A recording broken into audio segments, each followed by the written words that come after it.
Yes, Rasco and Disco beer review with me, Disco, coming over you once again, live from the Disco Arms. And yes, once again, I appear to be a little bit late. Sorry about that, Nero. Thank you for popping in to these Tuesday beer and chats. This is the new live show, number 5, and I am calling it Thumbnails and Supermarket Sweep edition of Bash the Stash. I've got 3 more beers from the stash that have been sitting there, arguably a little bit too long. But here we are, always late, but always here. Always make it eventually. Luke John, thanks for popping in, as well as Vino for the start of this episode. Let's get a beer straight in the glass. The first one I'm going with is this fruit twist from Northern Monk. Yes, I'm looking at supermarket beers. I say at the start of every year, it's like a New Year's beer revolution that I'm gonna try and do less supermarket beers on the channel, try and review less supermarket beers, because there's so many other smaller, less well-known breweries out there. And that's what I like to do. I like to do beers that you've never heard of, beers I've never heard of, beers that are just interesting. But every now and again, I walk around the supermarket because, you have to. Am I okay for sound? I set the microphone up and it said didn't come through with sound, but let me know in the comments. I'm all right for sound. You can hear me waffling on, as I always do. Yeah, occasionally I wander around the supermarket and I see a few beers that take my fancy. Usually not the IPAs and the double IPAs and bits and bobs. I'm fond of wandering around kind of every supermarket because I like a bargain, so I always go in at some time in the evening for the reducey price yellow sticker stuff, as I did on a few lives ago, and obviously look in the beer aisles. I actually can't remember these 3 particularly specifically. I should have looked it up, but I've been a little bit late today. I've seen this beer come out and said a mental block. Looks like kitchen cleaner. Well, for me, it sounds. It just reminded me of the ice cream. I'll come on to that later. Didn't manage to get any of those today. Was a little bit late. Been at the brewery all day, so today's live stream is probably not helped by the 2 7.6% honey pale ales that I had, the new beer up at Perivale. Quality testing, you understand, just, a little bit of after work testing. And so that's why I'm a little bit late. But I've got a lot to get through, loads of things to show you. Not including the beers, you might have seen it all on the thumbnail. That's why I'm talking about thumbnail. So I need whoever's listening, the both of you, and whoever's listening later and indeed after in the comments, let me know about show thumbnails on YouTube. Does it do it for you? What works on a thumbnail? Do you care about thumbnails? What makes you interested in a beer on YouTube, a beer review? Let's get onto that later. By the way, I've got a little bit of news to talk about. I've got a little bit of beers to talk about. Let's get onto this beer. It's by Northern Monk. I think this was in Tesco. I can read this one because it's lighter along today. A Fruitalicious IPA with flavours of strawberry, pineapple and lime spinning around a lip-smacking beer. We'll see about that, Northern Monk. Zingingly fruity aromas. Yeah, to me, just reminded me of the old ice cream, which I couldn't get hold of. I think they're basically going for that. Let's have a look here. So the old ice cream that we all know and love, so much so that I can't remember the name of it. Let me know in the comments. What's the ice cream called? Twister. That's the one. How they get away with actually putting a Twister in the advertising on the website, I have no idea. But there it is. Northern Monk getting away with things as ever. Nothing wrong with a bit of quality testing. Yes. You can hear me. I don't know if that's a good or bad thing, but, in terms of live stream, that's kind of necessary. Northern Monk used to be great, albeit prior to supermarket manufacture. Well, this is the thing. This is why I've always tried to avoid supermarket beers on the channel, because they sit there on the shelf and they're getting in towards mass production. Are they kind of are they losing the whole like quality thing where you get a small batch production? You can sort of keep ahead of it. Do they cut corners or what? I've no idea. Not saying they are. Don't sue me. But anyway, this one caught my eye because of that ice cream fruit twist thing. I said a long time ago, if I'm going to get into IPAs, it's probably going to be something with a fruit addition. No idea whether this has got a fruit addition or it's just a hoppy thing. Forgot to get the magnifying glass out again. I'll go and do that in a minute. Let me just take a little taste and a smell. Oh, okay. Yeah, there's definitely... Do you know what, Luke? Now you've said... what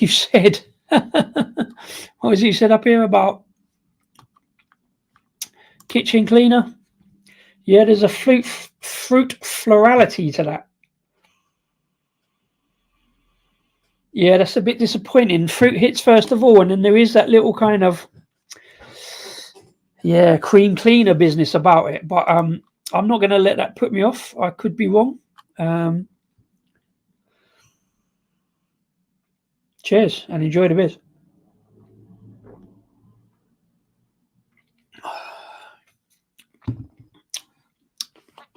Well, yeah, it's all right. Oh, yeah. Oh, no. Oh, yes and no. I don't know if it's psychosomatic, as you've said about kitchen cleaner, but yeah, there is that big florality thing. I can't pick out specific fruits on that. Oh, I'm going to have a little think about that. I'm just going to move it over here. Do the old photy.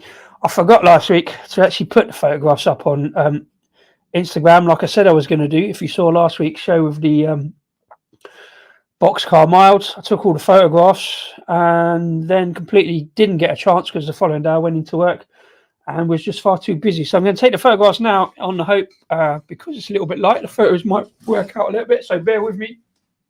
Either talk amongst yourselves or I'll try and waffle on whilst I take the Instagram pic of this beer. Got the old Northern Monk glass, the old Turning Point glass, because big Turning Point fan, as you know, and it's relevant for another Yorkshire beer from Northern Monk. Leeds as they are, you know, I love a little bit of relevance and things that kind of just work out together. Well, I love those little links and things like that, so that's why I do this kind of thing, because it makes it interesting. Bear with me a second, just checking on the finals, whether I've got that in focus or not.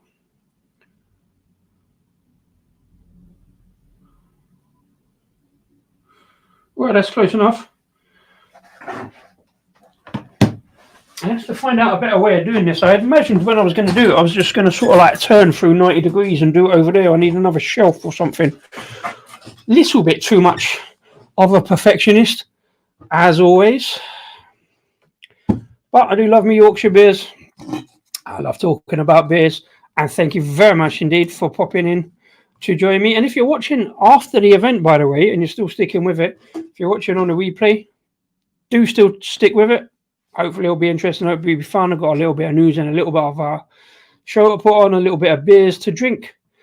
Oh yes and oh no sums up Northern Monk. I love what they do. I love where they've gone and what they've done. Oh, no emotion. John, thank you very much indeed for popping in to one of my live streams. I'm normally bouncing around on yours, modding on yours, so thanks very much indeed. Starting off with a good Yorkshire brewery. Very good craft breweries from 7 to 10 years ago. Got caught up with selling to supermarkets. Yeah, this is the thing. I'm going to talk about that in a minute. On the news, and the quality has decreased some drastically. The thing about it is they look good. I like the look of this can. It's bright colours. It reminds me of like childhood. It's got, you know, the ice cream, the twisted ice cream thing going on. I don't know. Do they get a cease and desist about that sort of thing? Yeah, Yeah, but John, fair's fair. Every time I see you on a live stream, I kind of want a beer as well, because I still associate you on that beer thing going on. Actually, you might be of some help later on when I talk about thumbnails and, you know,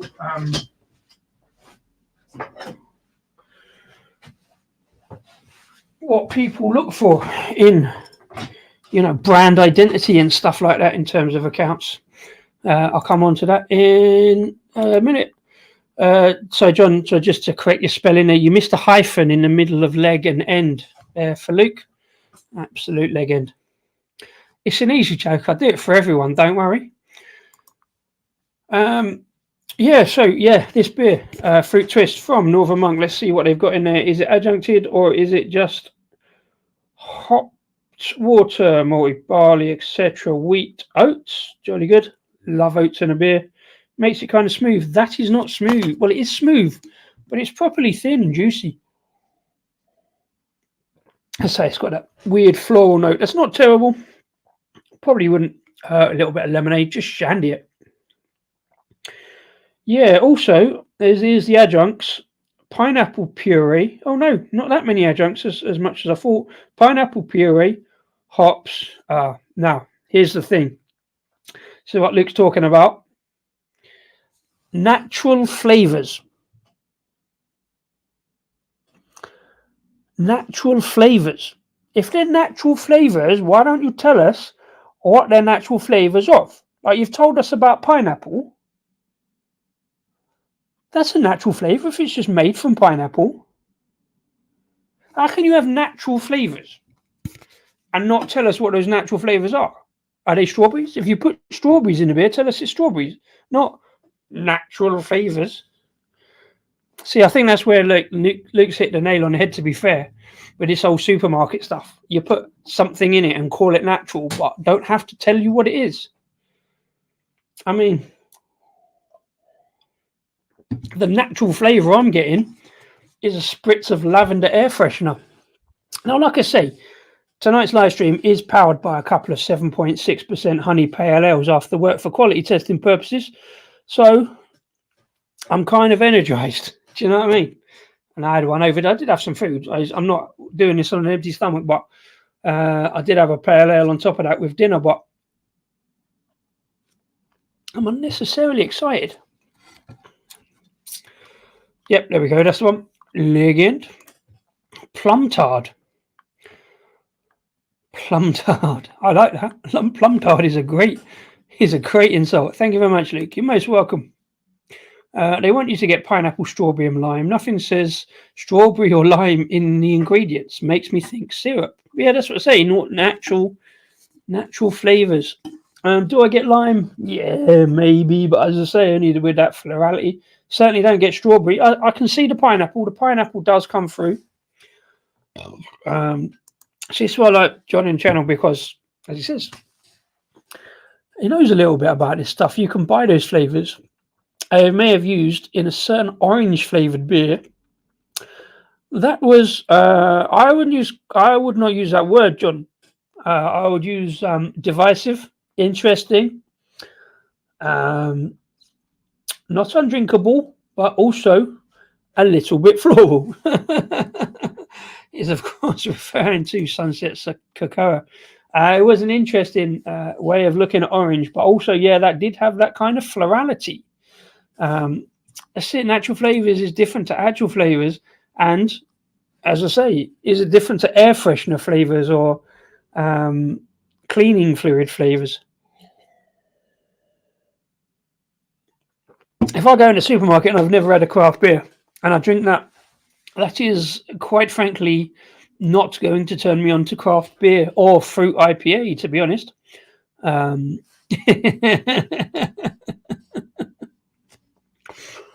Listen, it got me a really good video, that beer. I was fine with Sunset Cocoa. I gave it a go. It was fun times. It was interesting times, wasn't it? But yeah, there was a little bit of florality of that. There's a little bit of florality to this. I like the word florality, but I don't like the floral nature of it. As I say, I think lemonade would probably help this beer. It would just give that, it would just cut through that florality and just go straight to lemon, which I like. because I was late back from work today, I was waiting for the hot liquor tank to fill up so we could brew later in the week. And yeah, I was going to nip to Tesco, see if they still do Twister lollies. Has anybody had a Twister recently? No idea. Well, this is the thing. Quite often the same ingredients are used in cleaning products, which gives it that kind of, that floral fragrance kind of thing going on. Twisted Fairy, welcome along to one of my lives. Is much more beer in this live and much less random chatter. But thanks for popping in, and please let me know what you're thinking. Actually, to be fair, in terms of beer, if you saw this beer, what you're thinking, what you're going for. Is it something that would encourage you to buy it? It's all about perception. A lot of it about beer.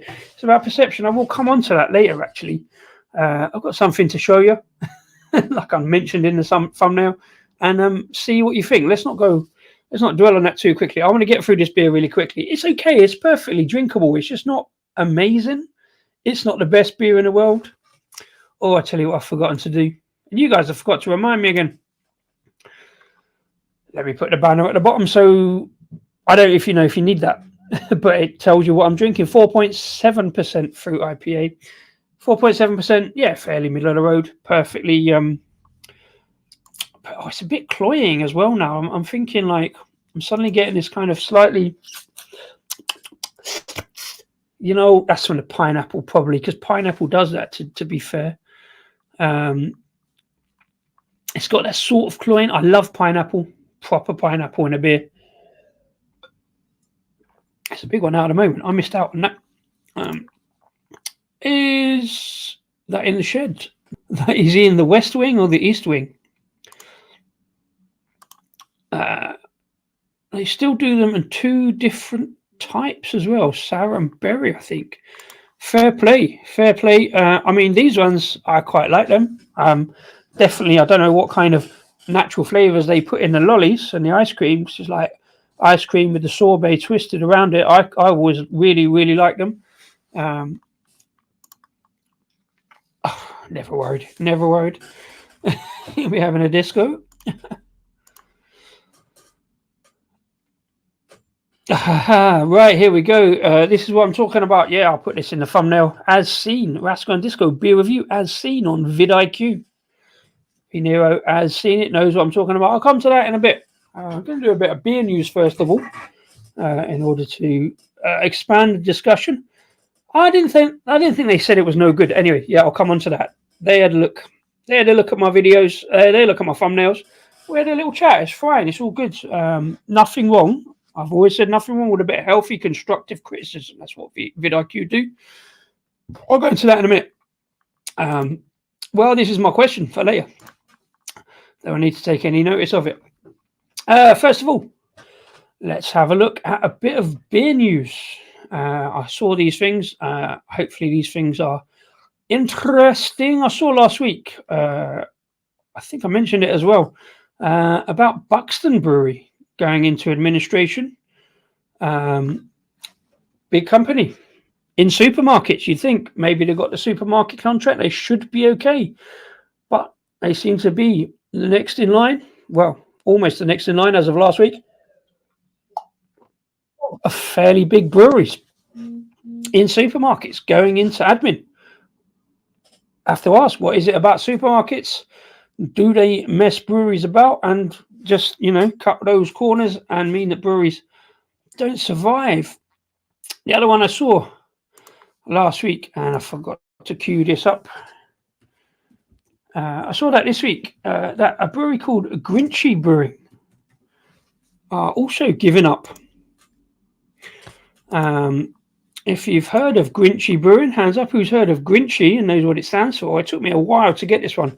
I had their beers about 6 years ago, standing in a field in Dorset.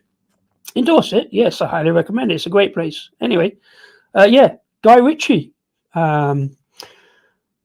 film director, kind of actor. He of was it married former husband of Madonna. Got a lot of money. got a big farm down West Country, Dorset kind of way, set up a brewery, called it Grinchy Brewing. And I believe recently, I'm sure I saw the other week, that they'd gone into supermarkets as well. I'm fairly certain the Dolce Delata beer they had. Again, you'll have to remind me. I should remember. I'm sure it was in Morrison's. Now, I don't get up to Morrison's very often. It's kind of away across town. But I believe...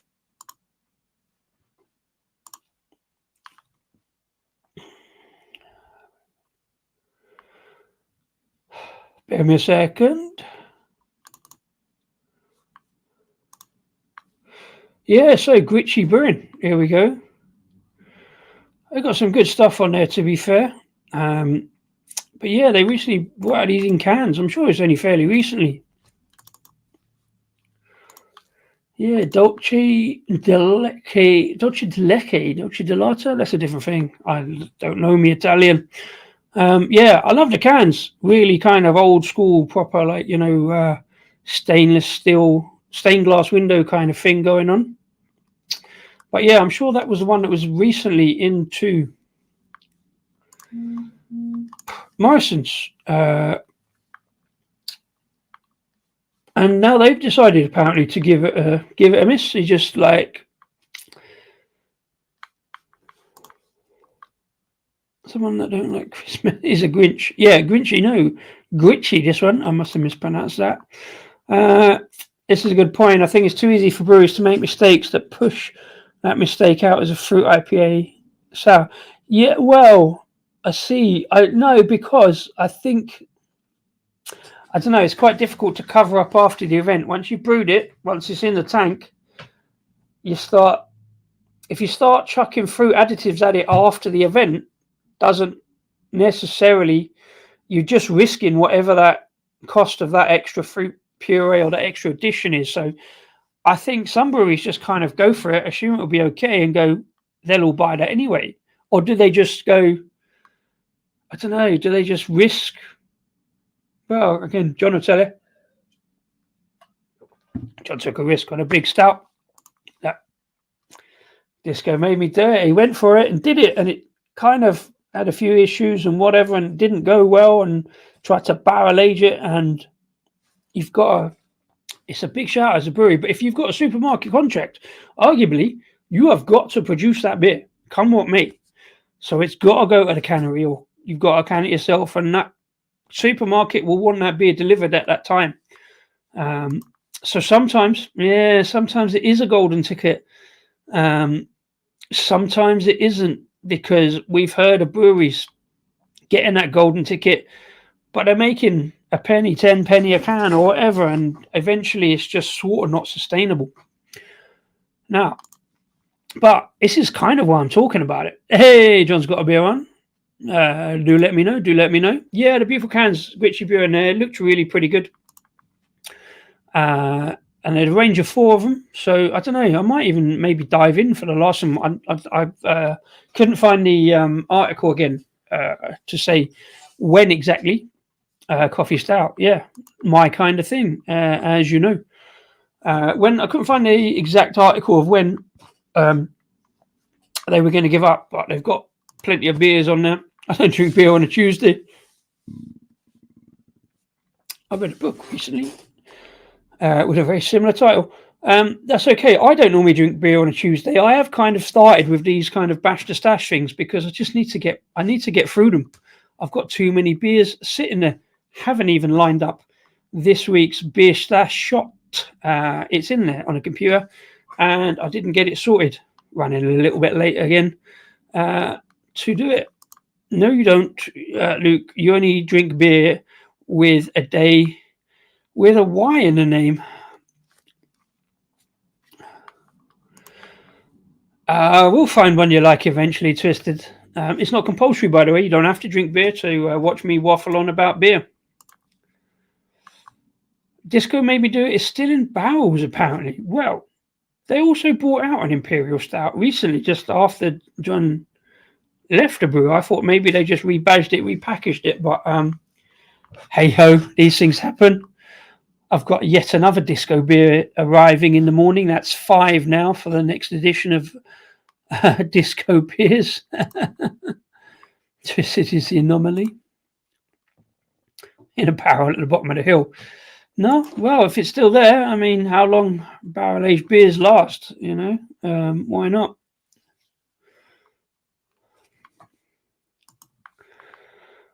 Well, I should imagine it. Well, yes, a big imperial stout.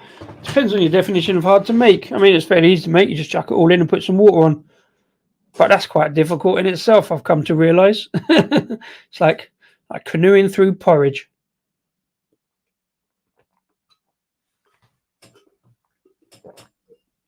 Oh. Ooh, yeah. I had to get out of the way, to be honest. I mean, it was all right, but it wasn't brilliant. It was not as good as the can looked, put it that way.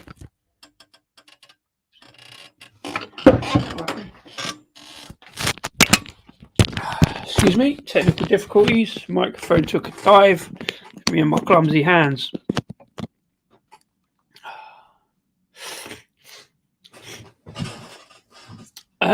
Well, I won't push you anymore now, John. To be fair, it's not my place, not my business. But yeah, there's some interesting stuff.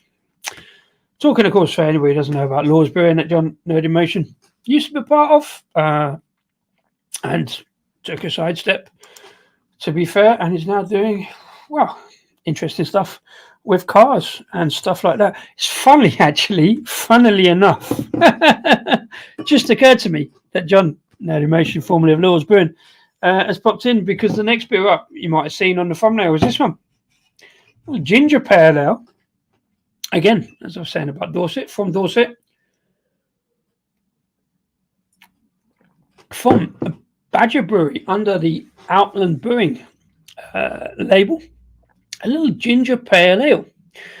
I say it's great that John was in because he did a ginger pale ale also that I had alongside Paul's beer reviews. So let's just get this one straight in the glass. A little bit of a palate cleansing. This one, ginger, is a funny one in a beer because it's quite a big fiery kind of beer.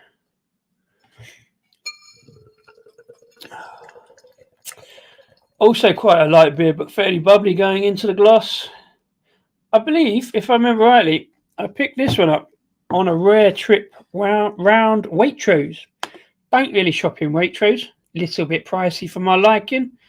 Even the reduced price yellow sticker stuff is about the normal price in any other supermarket. So I very, very rarely bother with Waitrose, apart from, to be fair, their beer lineup is pretty good.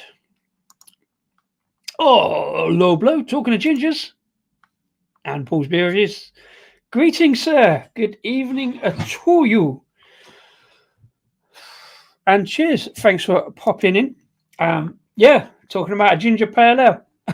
And these two are in the chat. Thank you very much indeed. That's fantastic because they did a ginger pale ale. And this one, say from Outland Brewing. It is. Oh, somebody forgot to remind me to change the banner. There we go. Beer 2. Outland Brewing, which is, it's not even a subsidiary. It's just them like differently, different branding, basically. Sixavakin in the house. It says here, bold, unwavering, a real one of a kind. Well, clearly not, because we've already discussed that there's other ginger pale ales about the place, just like Dorset's old Harry Rocks. Harry Rocks. Spicy ginger takes centre stage in this hazy pale ale brewed with WGV and Goldings hops. I do not know what WGV hop stands for, or indeed is. I know what Goldings are. Oddly, not really my favourite for a traditional English or British hop. Pairing notes, an obscenely big plate of spicy chicken wings and dancing the night away. I definitely agree to that. That's not a problem. A little bit more. We're badgers, not sheep. You'll find us on our own path. Well, not really. Exploring our surroundings, hunting out flavors and uncovering hidden secrets to bring you characterful collection of craft beers. To be fair, I'm a big fan of Badger beers.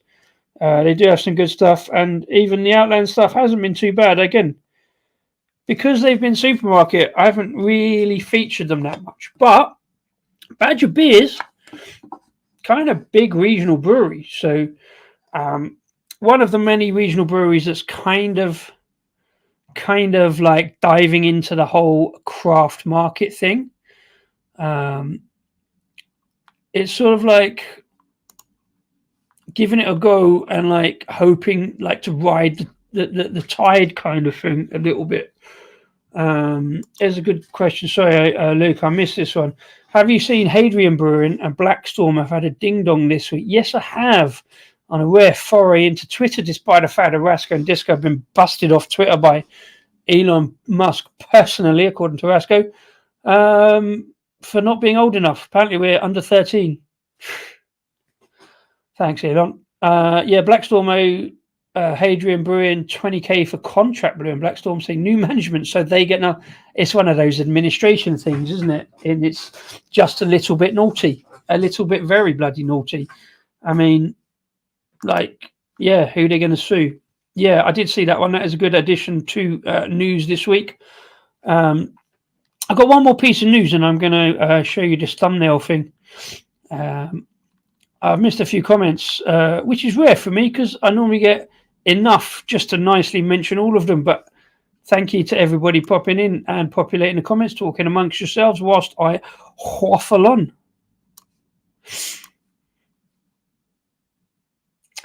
That's yeah, that's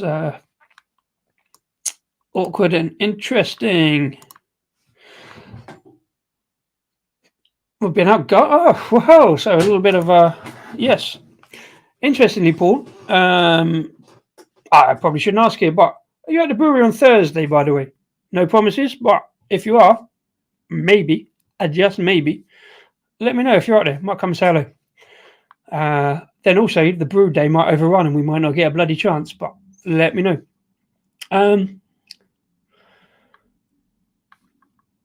Yeah, so this other one that I wanted to talk about just briefly. I tell you what, before I forget, let me go and do the thing that you've once again all forgotten to remind me about. Do the photo disco, and then you don't forget to do it, and then you've got content for tomorrow. Bear with me a second. I'm just going to disappear off camera once again. Now I've got this new 501 rough sworn timber setup. If I concentrate, I can just pop over here. It looks a little bit dark over here, even though it's still kind of light outside.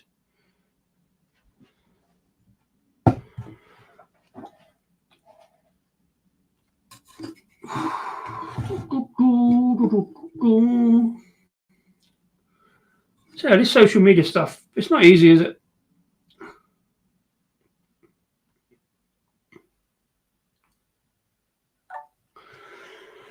That's not in focus. Oh no, that'll do. Doesn't matter. It's close enough, isn't it? Got to plug the phone in though. It's been up there all day doing social media in.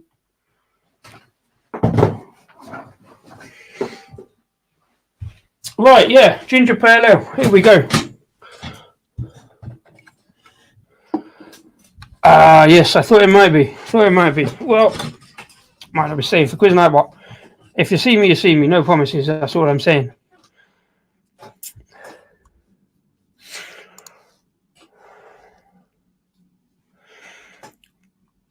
Anyway, thanks for listening. Social media is a piece of piss if you get it right, but with me, too much of a perfectionist doing things wrong. But yeah, that's a very good point. I'm glad you mentioned that. Seen Rasko's video the other day. Watched half. Go back and finish it. Yeah, really interesting. Quite a long interview on this one. He normally tries to keep it down to 10 minutes or so, but a very interesting interview. A guy called David Jarson. Talking about Desai pubs. Talked about it last week a little bit. Talking to Rasko's videos, a very good point.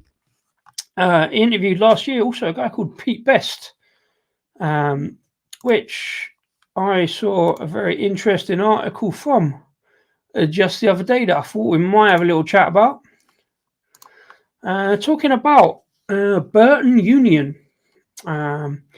which I'm only ever vaguely aware of. Talking about brewing in Burton, massive brewing town, you know, kind of the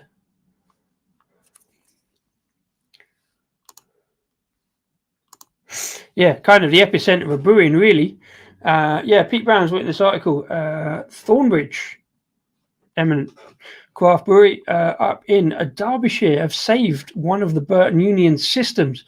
And this is kind of hashtag educational for me as well. I never really knew what a Burton Union was, but apparently a series or a system of barrels that to do with the brewing of like things like Marston's pedigree. Now, Marston's long since been a decent brewery owned by Carlsberg. Don't really like talking about them, but since I'm talking about mass-produced stuff in terms of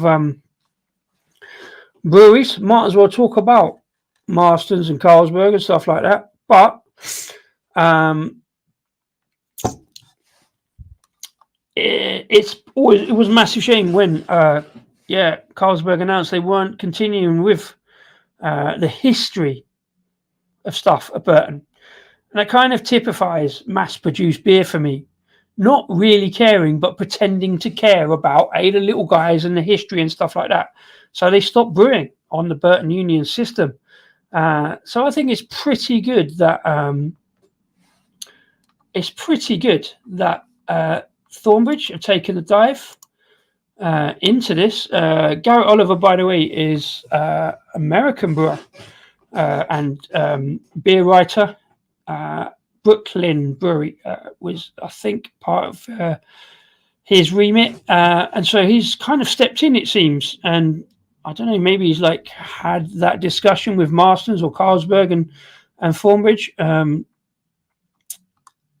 those old wooden barrels, but also interestingly in a new kind of stainless steel setup. So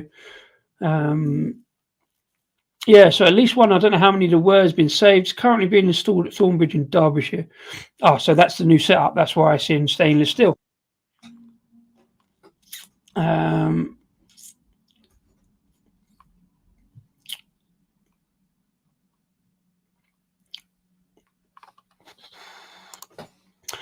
Not going to sit and read all that out. It'll take far too long.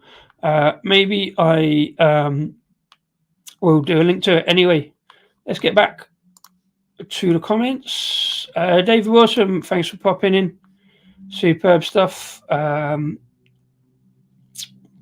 know about Burton Unions. Also, Mark Jones, also thank you very much indeed for popping in. Let me just quickly go on to this one. Ginger Pale Ale by Allen Brewery from Badger. Cheers all, thank you very much. Nothing too much on the nose.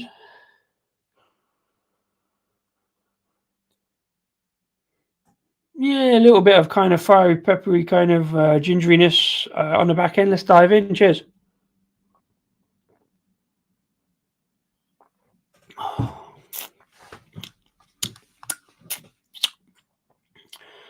Okay, again.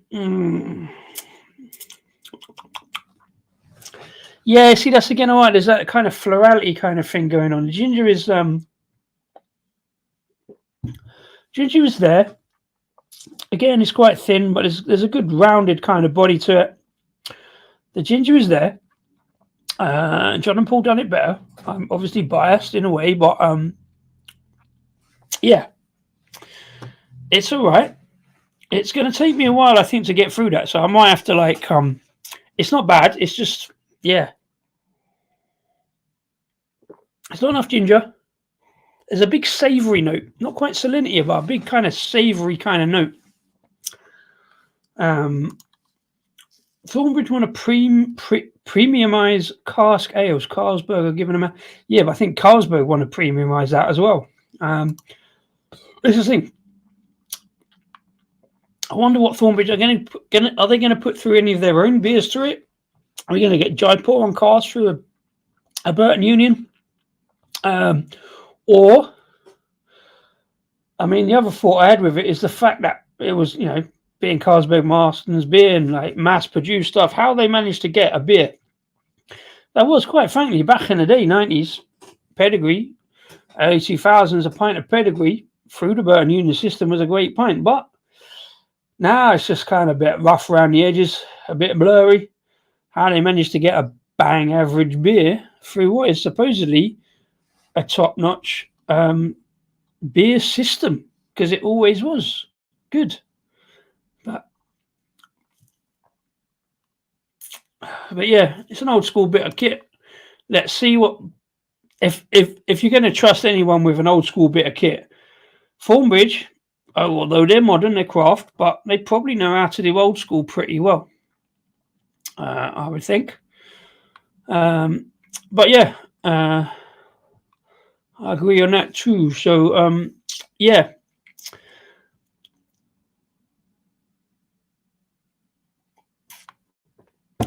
This beer is going to be interesting. It's not a massive fiery gingery note, but it is kind of there. It's slightly peppery on the back end.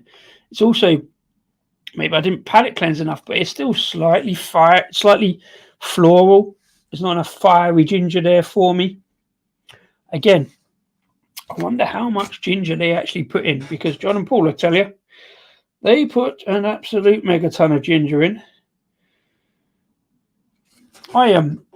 I grated some ginger for a soda we do on the bar the other day. Grating ginger is a bit of a task, and I only needed to do like enough to put into like a corny keg soda. So I can imagine the amount that John and Paul had to do, and I think you did fresh ginger, right? If I remember. I wonder if Badger bother doing fresh ginger, or do they just do natural flavours to get into a supermarket? Funnily enough, they don't actually say. Oh yeah, 5% beer. I've got that going down on the scrolly thing. That's the other thing I forget about Badger. That's called Hall and Woodhouse.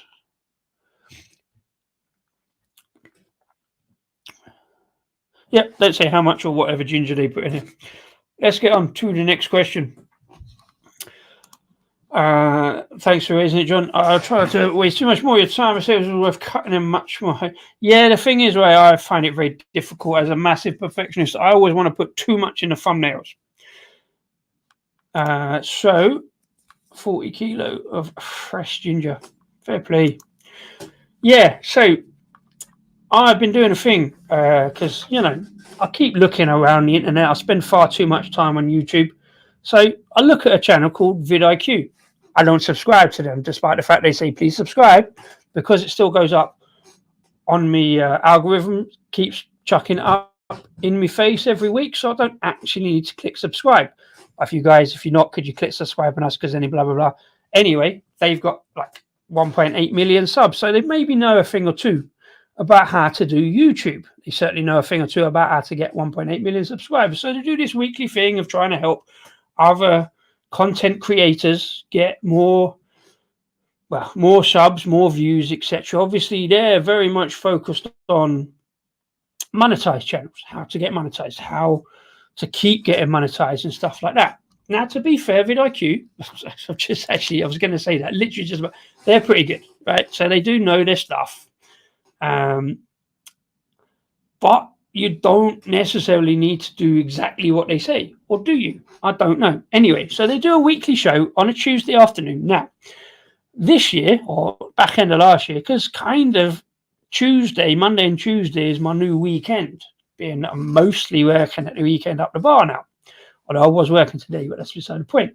So yeah, I've got time on a Tuesday afternoon to sit in front of a computer and watch this stuff. I don't necessarily watch all of it. I'm trying to edit videos. I'm trying to get videos or film videos. I don't always watch it. But I have a little thing where you fill out a form, and as part of the live show on a Tuesday, they will do free live. They used to call it audits. It's now just channel reviews. So they'll look at the channel,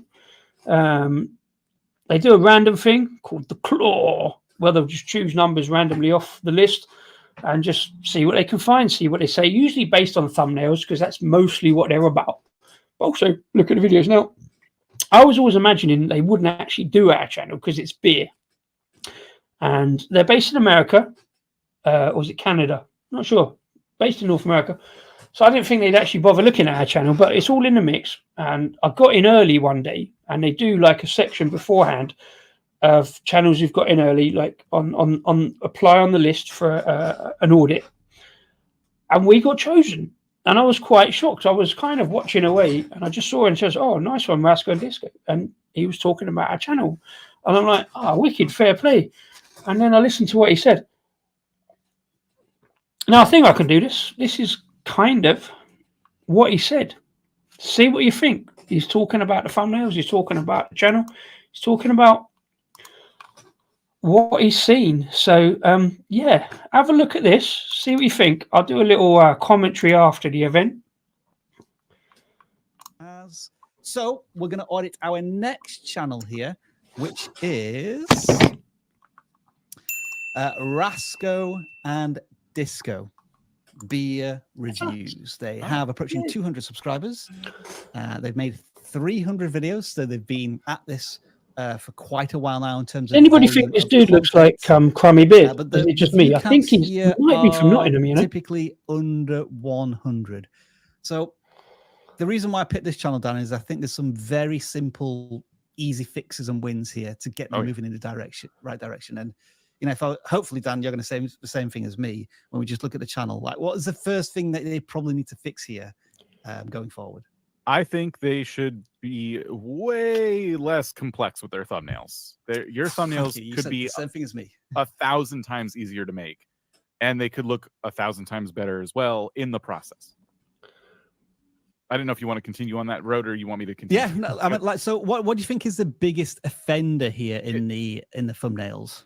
So you're doing beer reviews, but you've taken the product, the beer, and you've shrunk it down in already a small frame. But then what's also overwhelming is the sheer amount in the latest thumbnail, for example. You have like 7 beers like just together in the shot.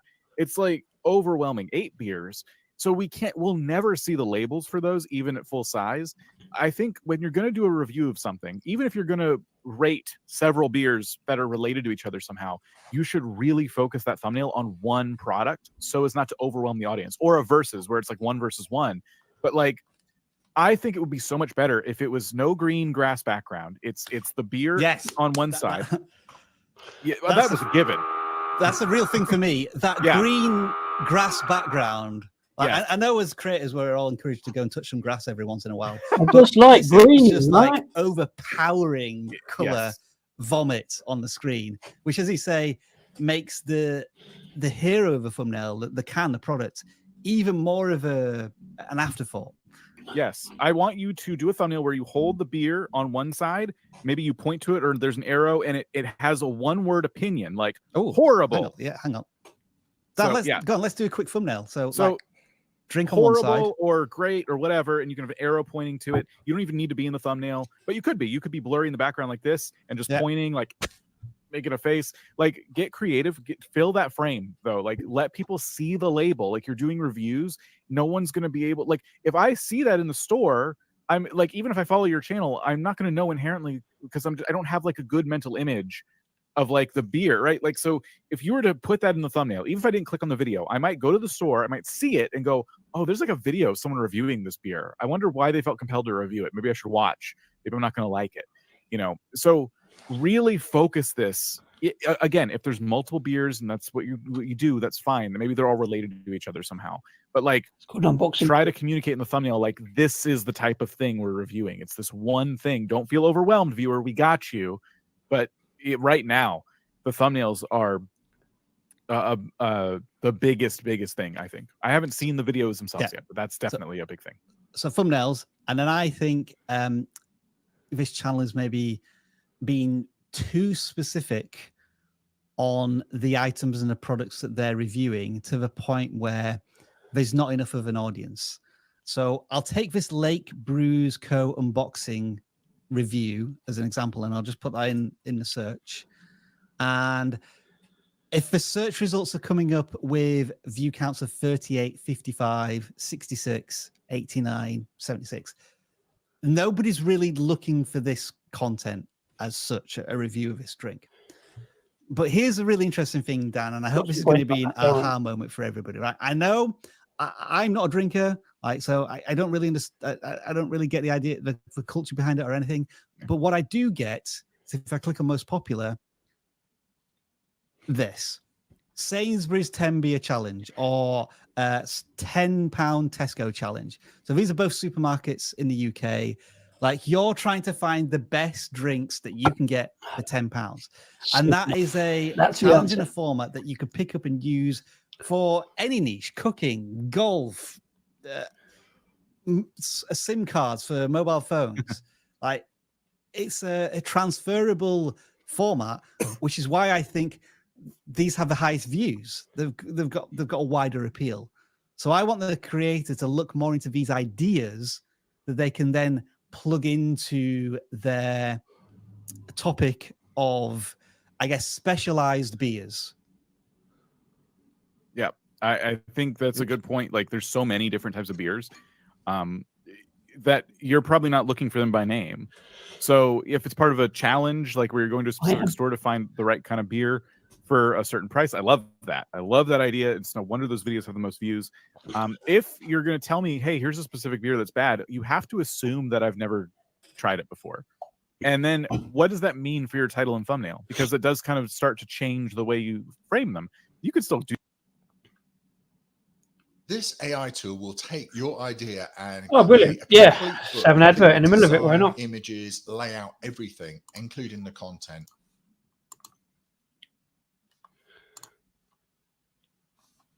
Of a challenge, like where you're going to a specific store to find the right kind of beer for a certain price. I love that. I love that. This AI tool will take your idea and create. Yay, brilliant. That's good. Let's go. There's always going to be some kind of technical issue. Today's technical issue is my malfunctioning mouse that doesn't quite click it.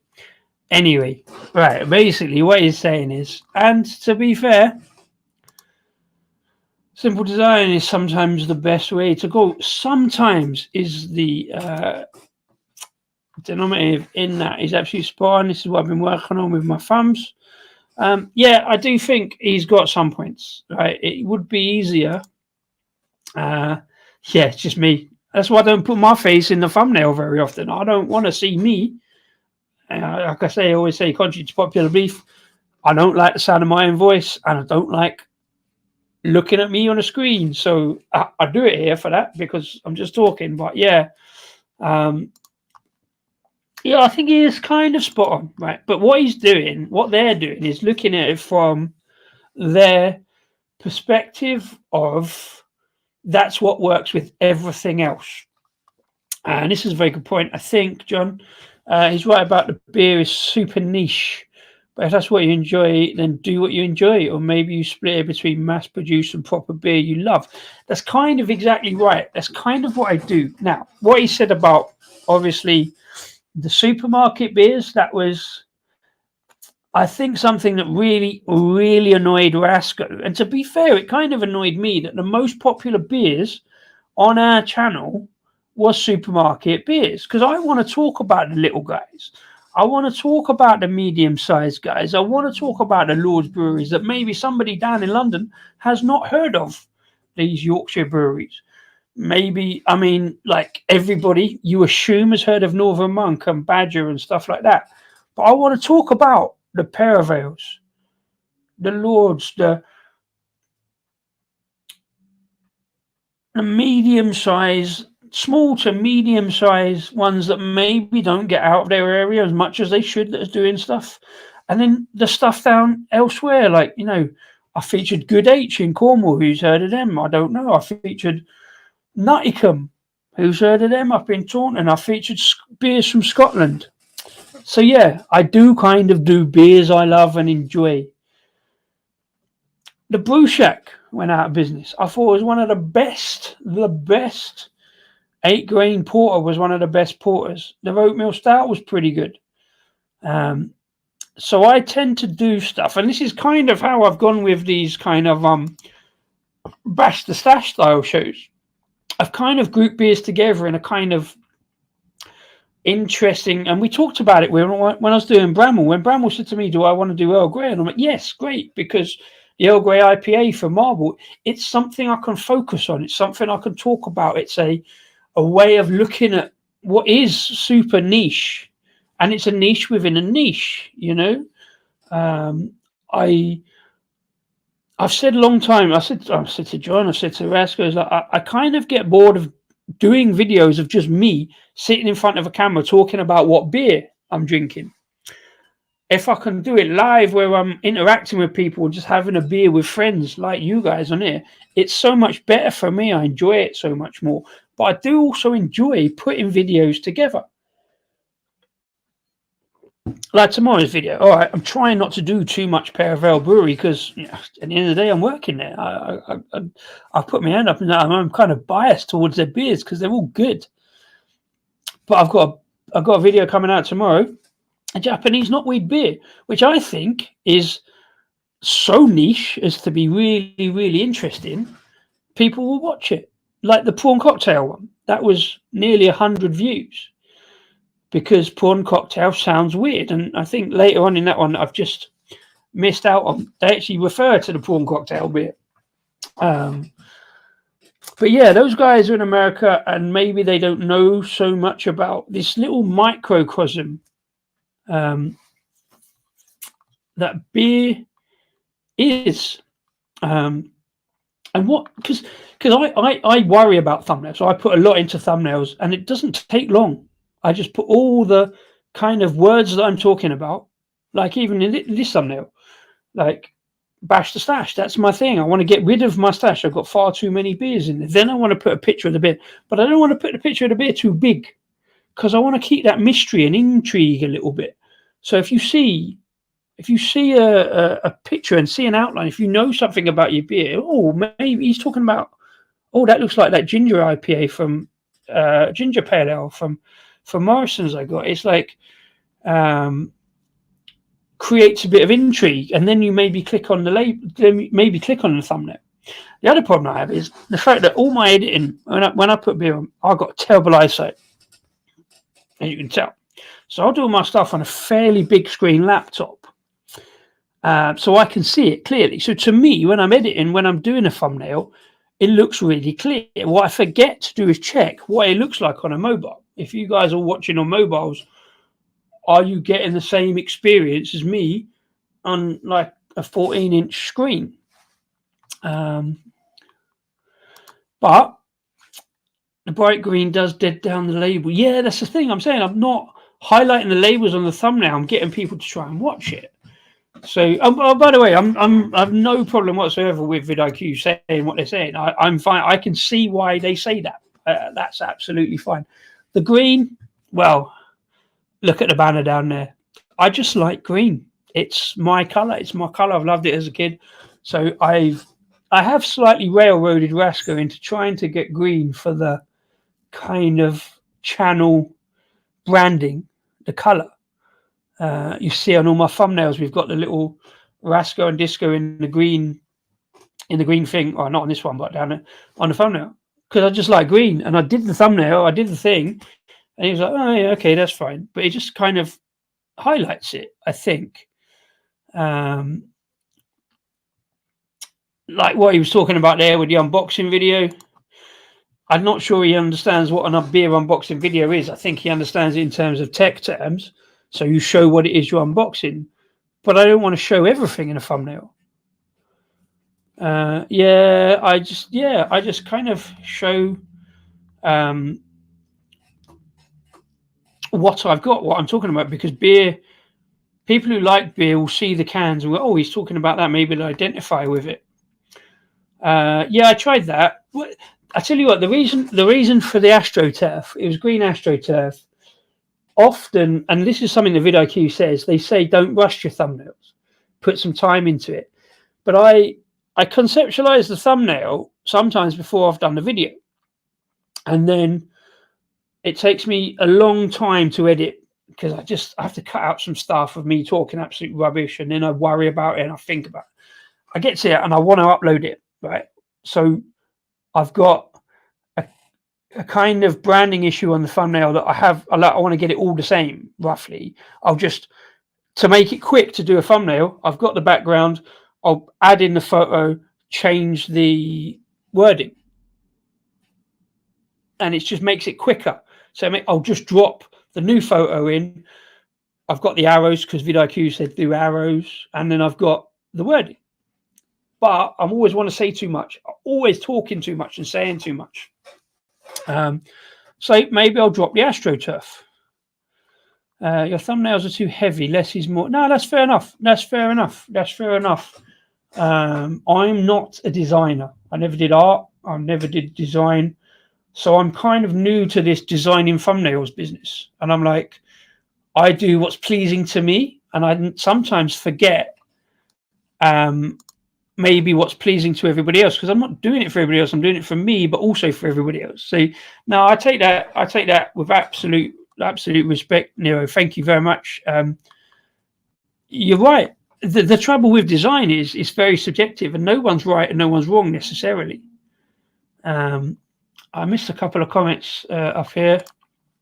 John, what about doing a review on a mass-produced beer and then say, but 50p more, you could drink this and introduce them in? Yeah. So a review of a mass-produced beer against a craft beer. Like I say, I've always tried to avoid doing mass-produced stuff, but I am aware that it gets numbers. But am I doing it for the numbers, or am I doing it because I just want to drink a beer? I've got all this beer in. This is part of this Bash and Stash thing. I've got all this beer in, and I want to talk about it. There's a lot of stuff in my stash that I want to talk about, but I haven't quite got around to, because I just like worry about it and stuff, and think that nobody's going to listen, or like, but I don't want to then mess up the review by talking rubbish. So I kind of stop myself in a way. Like this week's, like tomorrow's video, I recorded on Sunday, and I've managed to get in 2 days. I've managed to edit it. It's been okay. I've also got 3 other videos that are still in edit that I'm thinking, I don't know how I'm going to do that. And then I still haven't done the thumbnails. I've got 2 videos that I've got the thumbnails planned for. I'm actually going to have to change because of this whole green background thing. So I took what they said, right? And the thumbnail for tomorrow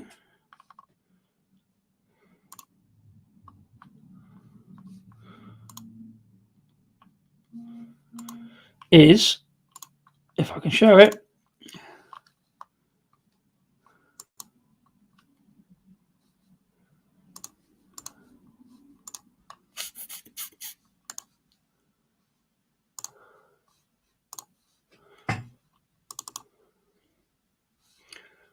this, right?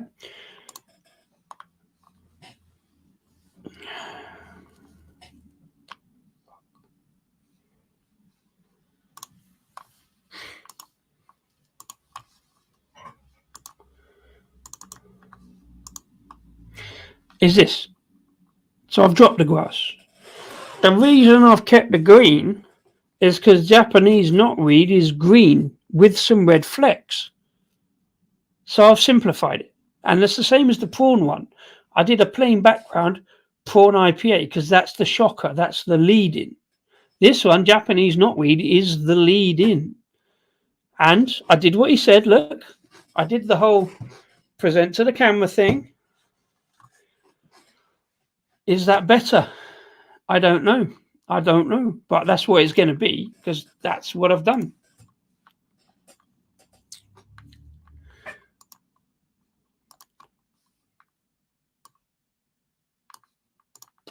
See, it's an interesting one. The thing is, those guys are really good, have grown a channel, but you have to make a decision to follow their advice. You're creative, and that makes it hard to change. Yeah, that's true. That's true. So I have, for tomorrow's video anyway, changed. I've dropped the AstroTurf. I've kept it green because I like green. That's the channel branding to a certain extent. Whether that makes it better or worse or not, I don't know. But I've got the video. I've got the video up. I'm going to upload it tonight. It's going up tomorrow. This is the thing. I hate the word branding. Rasco said to me a while back, we have to rebrand the channel, and I don't think we're a brand. We're just a channel. It is, and it isn't just me. Yeah, Rasco's taken a back seat. Rasco's had a little break, indeterminate length, to be fair. But as we saw this week, last week he uploaded one of the last of it. He's still got some videos possibly to get out. So I'm not closing it off. I'm not like, he's left. He said he's left. I'm not leaving. I'm just carrying on. Because I enjoy the process. I enjoy the process of making videos. I enjoy the process of uploading videos. I enjoy the process of chatting to you guys on a live. Again, I've dived a little bit into doing more lives because I think it's necessary. This is the other thing. I've done, 4 lives in the last 2 weeks. Lost 5 subscribers. We got from 188 to 183, but I've also gained a couple along the way. I don't understand how it works with the algorithm. I'm just doing my thing. I'm just enjoying the beer and talking about the beer. Yeah, thing is rebranding the channel. Like I say, I'm not a designer. I don't want to brand anything. I just want to talk about beer and put videos up. What I do want to do, I have to admit, is more of that kind of beer challenge stuff, like that £10 challenge stuff. That came from another beer review. I don't know if you know Scott. Scott Reviews Things is his new channel, and he put those up a couple of years ago under a different channel name. He rebranded. So he put those out, and he shared our stuff. I dived in. I thought it was kind of a fun idea. I've got plenty of challenge ideas, beer challenge. Not even like not like pub crawls, but just kind of getting different beers in, that kind of thing, like you say. Doing. I still try not to do supermarket beers, but like you said, the supermarket beers kind of got the numbers, so maybe they will. And also, I'm trying not to moan because like I said, I don't like the sound of my own voice. I'm just moaning about stuff now. I'm moaning about this beer because it's bloody hard to get through. I'm actually going to put it to one side. There's not enough ginger. The ginger's kind of fairly lame, fairly average. I changed my thumbnails and stuck to one font, and I tried to put a face in it. Yeah, I don't like putting my face in the thumbnails. I'd rather just be about the beer. That's the thing. It's always about, or it's meant to be about the beer. Me and Rasco said that a long time back. Just make it about the beer. Sometimes I haven't quite got into the AI thing. I kind of looked at it briefly, and I don't know whether I want to or not. I tell you what I want to do. I want to get onto this beer I've been looking forward to. Kind of, because it's my kind of thing. Also picked up in a supermarket. Again, can't remember which one. I think it was Sainsbury's. You guys will probably correct me on that. Why so many fonts? Yeah, fair point. We stuck to one font. I tried to stick to one font, but then some things don't quite look right in the font I chose. Gagalan is the font I chose. But sometimes it's all capitalized. I don't always like all capitalized. Titles are another good point, actually. To be fair, what about a title like Taming the Wild, Crafting Knotweed into Liquid Gold? That's a good point, to be fair. That's what I tried to do kind of with the prawn one. I put Prawn Cocktail IPA up on the thumbnail as a kind of headline, and then the title was I tried a Prawn Cocktail IPA, because I've seen a lot of people do that in titles. I tried this, I did this, or the one for Japanese knotweed, and also the Prawn Cocktail. What's the weirdest adjunct you've ever tried in a beer? The tagline I've got for Japanese knotweed is "Your move, craft beer, your move." That's a really good idea. Actually, I'll take that point. I will look at that for further ones. I've got it because I put the thumbnail up. I could spend tomorrow changing because I'm actually off tomorrow, but I think I'm going to put tomorrow's up and see how it goes. I am stubborn, but I'm also open-minded. I don't know how that works, but yeah. No, fair play, John. I appreciate that, actually. diving in. I'll look back on them comments, and you're not wrong. It is really, really subjective. Oh, that's the other thing I was going to do and completely forgot tonight. There's too much going on. What was I going to do? Oh yeah, the branding. That's what I was going to do. I'll do it for this one. In true supermarket style. Beer number 3, please. It would have been funny if I'd done it on beer number 1. Beer number 3, please. Yeah, the first one was too aggressive, wasn't it? Beer number 3, please. Anyway, yeah, so this one is a tiramisu stout from Kirkstall Brewery. We're back to Yorkshire. 5.5%. Is that 5.5%? Let me get that off. There we go, 5.5% tiramisu stout. As well, you know, I love me a stout, especially an adjuncted stout. And this looks good to me. I love tiramisu as a dessert. Oh, that was a good pop, a good can pop. So I put it into the bowl glass because I think stouts just kind of work better in the bowl glass. The IPA and the fruit stuff in that nonic kind of glass. Giving that the aggressive pour as always because I just get too excited by this kind of thing.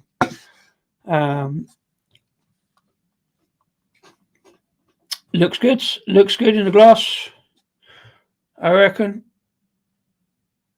Nice and dark brown kind of colours going on. Yeah, fair play. No problem. Just thinking what people see as a thumb amongst score. Yeah, there is so much stuff out there. Need to have a catchy title. Yeah, this thing is, do you need to have a catchy thumbnail or a catchy title or both? But yeah, there you go.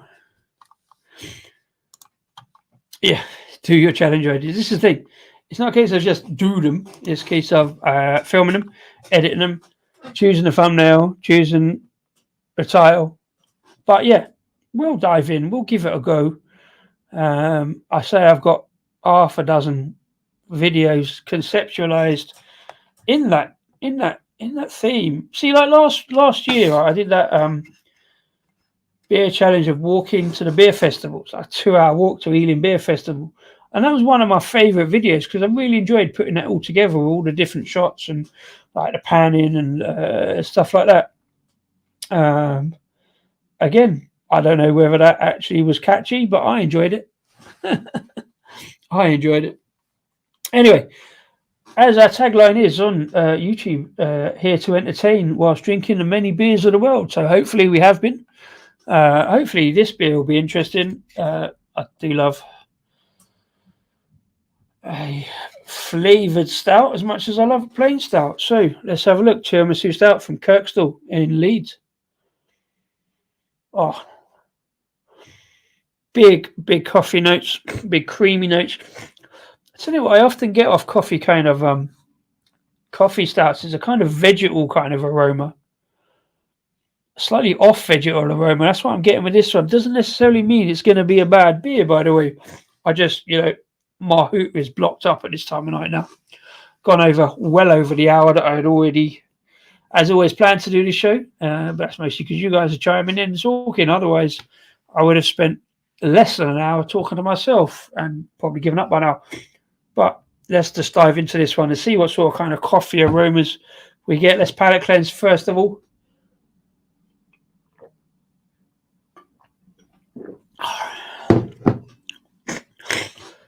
Cheers. I enjoy the beers.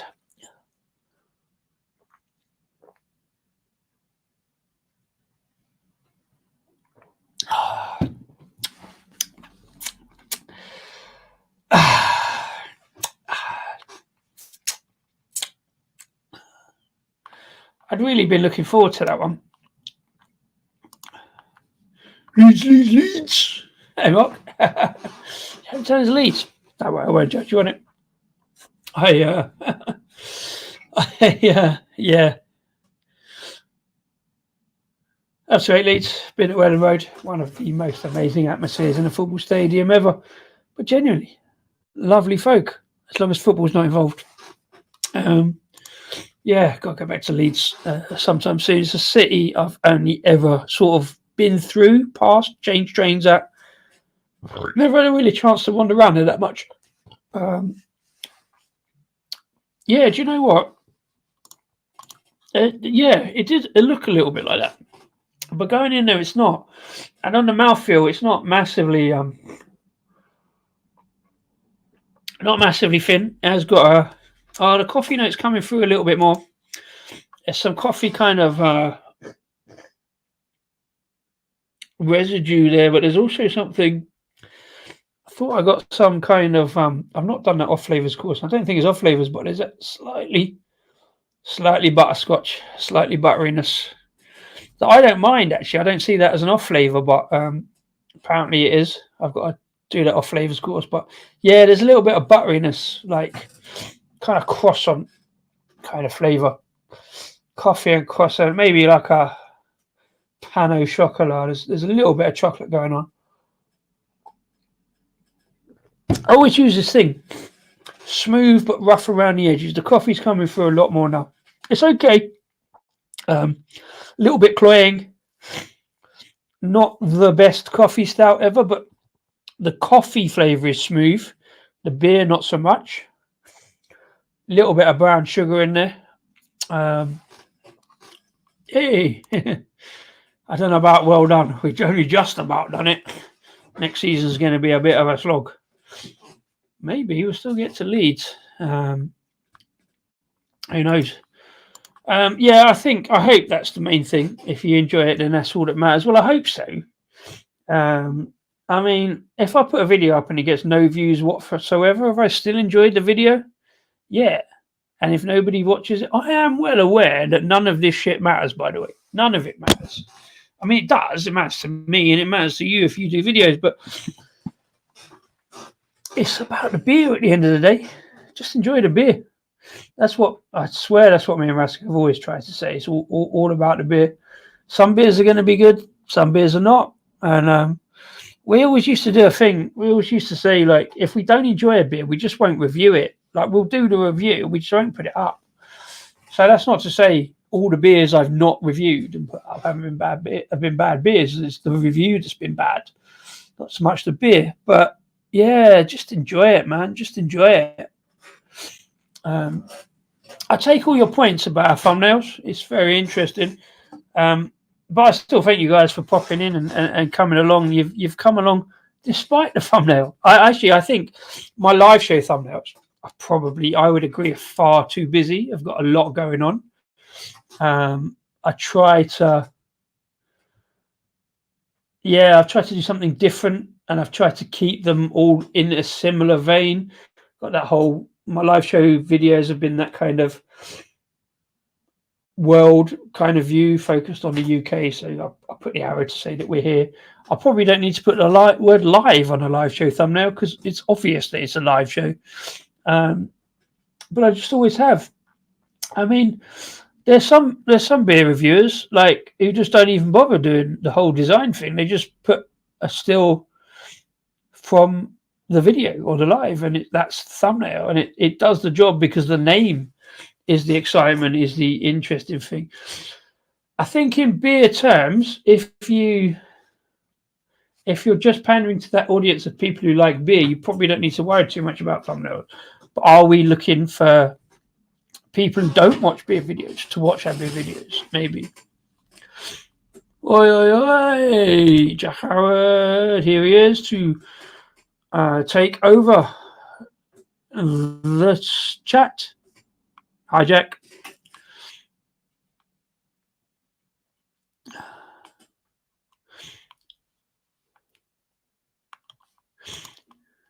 And your beers, but cars and engineers is my passion. I'm really enjoying it now. I must show as my channel has doubled. Yeah, that's true. To be fair, you brought a lot of people over from the beer chat, and now there's probably a lot more people interested in cars than beer, I think, to be fair. So you're doing all right on it. You're doing all right. I know very little about cars, but I love driving. As I've said before, try to wind John up. I am, in fact, the best driver in the world. Everybody else thinks they are, but I am. So I don't know half of what John's talking about, but I do enjoy listening to his videos. it's interesting that somebody has that amount of knowledge in something that I don't. So I watch that kind of stuff. Again, that's why I say I watch John's stuff, not because of the thumbnails, but because it's that maybe the titles. Like I don't know what that title is, maybe, but I will watch it because it's probably going to be interesting. And also the live stuff.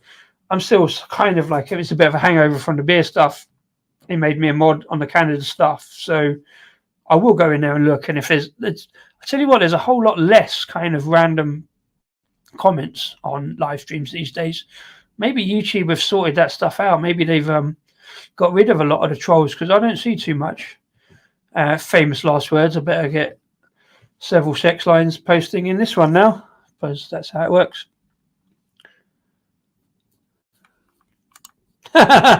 Everyone don't know what John's about. We'll just nod. Yeah, very good, John. Yeah, very good point. Yes, that's definitely a 2.8 injection camshaft overhead drive. Miasma wankle shaft. Some things going on, but that's probably what beer sounds like to people who don't know about beer. So I enjoy watching all kinds of stuff, to be fair. John, do you watch Auto Shenanigans? That's a car show that I watch on YouTube on a Sunday morning, mostly because it's about geography and traveling around as much as more than it is about cars. Oh,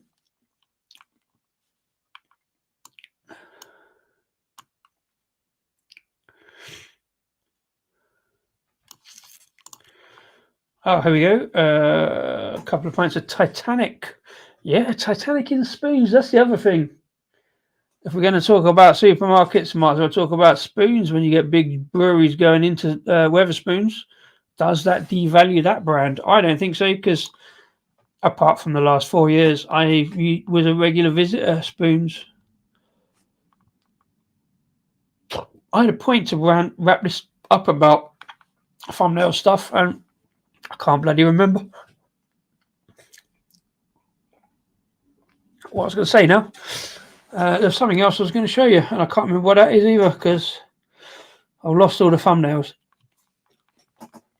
But yeah, the coffee's getting better on that. It's getting smoother. You know, like you get on the top of a tiramisu, you get that kind of coffee cocoa dusting. That comes through quite a lot in this, which I don't think is a bad thing. I quite like it. I'm getting into it.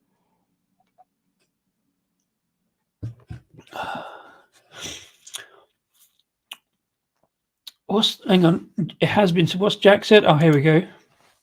Picture John rubbing tummy, giving it the old all bought and paid for.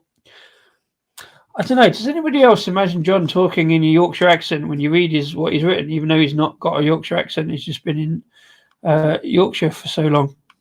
And maybe it's just me.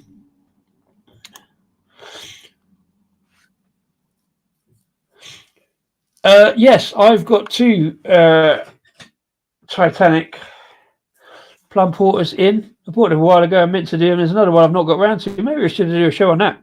I got the plum porter and the cherry one, and the Grand Reserve as well. And I bought it because I thought it'd be a great show, because everybody loves a plum porter. Not everybody knows about it, but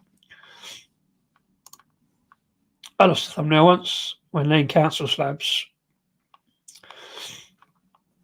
I just had to flag that comment up. Now, it depends on what part of the country is whether you get that joke.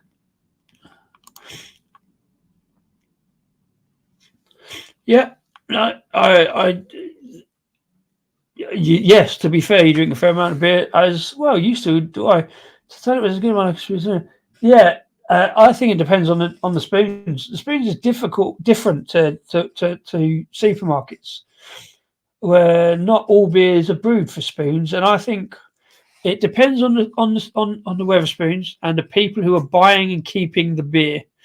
And yeah, I've had some very, very good pints of Wetherspoons ale. To be fair, I'm unashamedly a big fan. I'm halfway through going to all of them. Well, over halfway, 455 of 800 and something. At some point, I'll pick that back up again and go and do the rest of them. Spoons have been a lot better with prices in the last few years compared to those other pubs. SIBA is a waste of time now with beer. Okay. I still think Wetherspoons, if they put £1 on the price of beer, like my Wetherspoons are £1.99, I'd happily buy a £3 a pint, and I think they could use that money with the amount they sell to train their staff better in all their pubs to keep better beer, and not just go, have you got any ales in? Yes, we've got Doombar or Ruddles. Do you know what I mean? Just train their staff to talk more about the better beers they've got on. And you know what I mean? When you're buying, so there's craft beers in Wetherspoons at £1.99. That's bizarre. I've got a couple, and there's another video I've got to do. Is craft beer in Wetherspoons. I bought a couple of cans last month and was going to talk about it and haven't got around to it, but it's just timing. That's just timing. Hey, good day, Sari. Good day.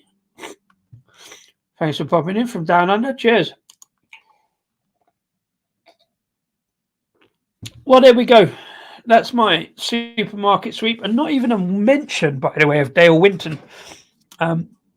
Even though I know someone who actually went on that show. Anybody remember Supermarket Sweep? Filmed in Maidstone, but there you go. That's just random. Right. Do you know what? I still look at Wetherspoons. I've got the app. I still look at Wetherspoons like weekly or every other week. See what they've got on my local Wetherspoons. And sometimes, like I say, I did that. I saw it. I did that video with the disco beer. That was too busy a thumbnail. Bonus disco material. You're actually working. Obviously, you do at some point. I'm kind of on a coffee break with this tiramisu stout. It's getting better, to be fair. It is a little thin, and there is that slight tannic kind of note on the back end, but it's all right. It's not the best, but it's all right. Worst thing about it is I've got another one, so I've got to try and drink that at some point.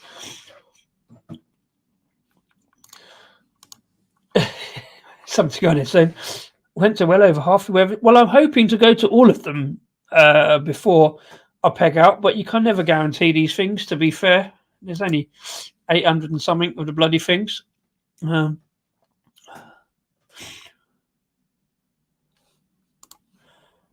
the one. The supermarket. When you hear the beep, you know you're on supermarket sweep or some sort of thing. I knew you'd get a Dale Winton reference there, Jack. Peg out, yeah. Right, there we go. I think I've made a point, or have I? I don't know. The video is going up tomorrow with that thumbnail anyway, mainly because I don't really have time to change it. It's still green. I will drop the AstroTurf, I suppose. I've said it now on live, I suppose I was going to do a video of this about the whole vidIQ thing, but I just ran out of time because I've been at the brewery all weekend and longer. So I haven't really had time. I've just about managed to get the Japanese knotweed beer out. Just quickly, I've asked this before, what's the weirdest adjunct anybody in the chat has ever had in a beer? And is it Japanese knotweed? Do let me know whilst I finish this, and then we'll call it a night, I think. Apparently, there's some European sing-song business going on, some kind of lady warbling or something. So I'm quite pleased. Over 10 people have popped in to say hello. If you're watching afterwards, on the repeat, thank you very much indeed. Do feel free to comment about how thumbnails and how terrible they are, and what you think of supermarket beers. And what we'll do in exactly 1 hour 30 minutes, oh no, I've missed that now, we'll call it a day. Thank you very much indeed for watching. You have been all awesome for chiming in with the comments, mostly because I just need a wee now. So I'm going to finish this one. I might struggle through that ginger malarkey. It's not the best, to be honest, but I don't know. It's apparently, because like on the last few, we've got 40 other people. I don't say they watch all of it back, but if you do watch some of it, Oh, well, I can't do two things at once, Luke. I didn't realise you were still here, to be fair. But anyway, I will catch up with that in just a minute. John, thank you very much indeed for chiming in with your useful comments on the thumbnails. I appreciate all the comments and I take them all at face value. Everybody, if you are still watching back, please like, subscribe, and whatever you do, enjoy the beers and come back for more. I don't know, might do a live on Thursday. What do you reckon? If I can get time, I'll put the video up tomorrow and I might try and do a live on Thursday. And if I can find it, oh God, I tell you what, them 7.6% honey pale ales after work have kind of messed with me a little bit. I can't focus properly, and this bloody mouse not working. I bought £10 mouse online, not Amazon. Fuck Amazon. Right, anyway, thank you very much indeed, everybody. Hopefully there's some other interesting stuff somewhere else on the internet for you to go and watch now. You've all been fantastic. Thank you very much indeed.